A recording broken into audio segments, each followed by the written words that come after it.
Chapter 2, 170, Runaway. As the silver sword was extinguished, Changing Star lingered for a moment. White flames ignited in her eyes, and suddenly the pristine white breastplate of the Starlight Legion armor was enveloped in blinding white light. The darkness that had begun to seep back into the grand hall of the ancient temple reeled away once more. It appeared as though Nephis changed the target of her miraculous aspect ability and used her armor as its conduit instead of the sword. But from the side, it simply looked like there was a furious white star burning in her chest.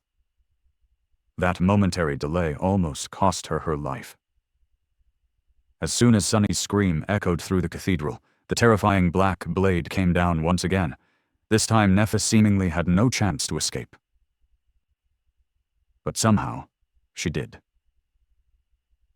Pushing herself off the marble floor, she twisted her body and barely avoided the falling guillotine of the Black Knight's greatsword, then swiftly rolled away. The next moment she was already on her feet. As the devil lunged forward to crush her, Changing Star did something that no one would ever expect the proud daughter of the immortal Flame Clan to do. She turned her back to the enemy and ran. From their early days in the labyrinth, Sunny knew that Nephis could be incredibly fast when she wanted to, and indeed, just a second later she was already far away. Cursing under his breath, he followed. No matter how fast Nephis was, the Black Knight was faster. The devil was already pursuing his runaway prey, moving with a celerity that seemed strange for a creature of his size, especially one clad in an incredibly heavy suit of steel armor. With each moment, he drew closer and closer to Changing Star, his sword ready to reap her life. Straining his muscles to their limit, Sunny ran as fast as he could and too, desperately trying to catch up to them. With Effie and Castor temporarily put out of commission, and Cassie and Kai sidelined, he was the only one left. He had to make it in time, no matter what. If he didn't... Come on! Gritting his teeth, Sunny somehow managed to accelerate even more. Nephis was already halfway through the grand hall of the cathedral. The statue of the nameless goddess on the far side of it must have appeared in her sight. It was then when she suddenly stopped and turned around, sliding on the marble floor a few meters because of the momentum. The silver sword had already been dismissed and summoned back from her soul sea. It seemed as though, out of desperation, Nephis decided to mount one last suicidal attack on the swiftly approaching steel giant. Or maybe she had just gone crazy. But it only seemed that way. The corners of Sunny's mouth curled upward. That's my girl. Plan C was about to come to fruition.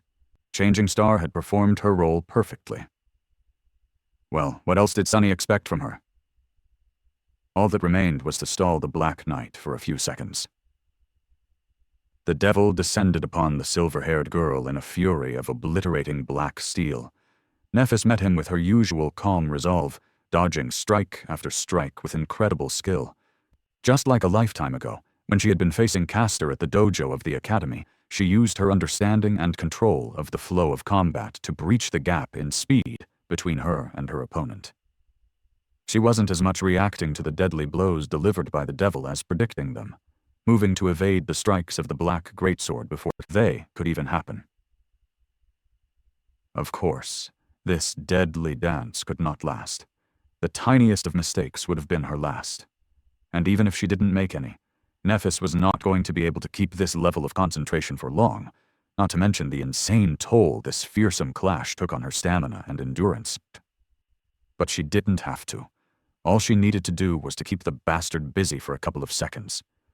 And when those seconds ran out, a sudden crack of breaking stone resounded in the darkness of the ancient temple. In all the commotion, the stone saint had strangely disappeared. After Sunny had confirmed that the fallen devil was targeting Nephis above everyone else, their strongest combatant, his shadow was nowhere to be seen. That, of course, was on purpose. She was laying the groundwork for the plan to work while the rest of them kept the Black Knight distracted. The plan, however, could only happen in a certain spot in the Grand Hall. That was where Changing Star had to lure the Black Knight in case he fixated on her. Following the descriptions provided to her by Sunny, she led the devil deeper into the cathedral and stopped just in the right place. And then she engaged him in a fierce battle to give the Sayat time to close the trap, which she did by taking a running start and crashing with all her weight into one of the tall, magnificent pillars supporting the roof of the cathedral. This pillar, in particular, was damaged at the base, making it uniquely unstable. Sunny knew every corner of the ruined temple like the palm of his hand, so he knew about this flaw of the pillar as well. That had been what he based Plan C on. As Sunny ran, he could see everything that followed in all its majestic brutality. The breaking of stone resounded in the vast hall of the ancient temple.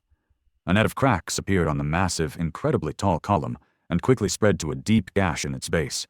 Shards of stone flew in every direction, and the column began to topple. It seemed slow at first, but in fact, it wasn't.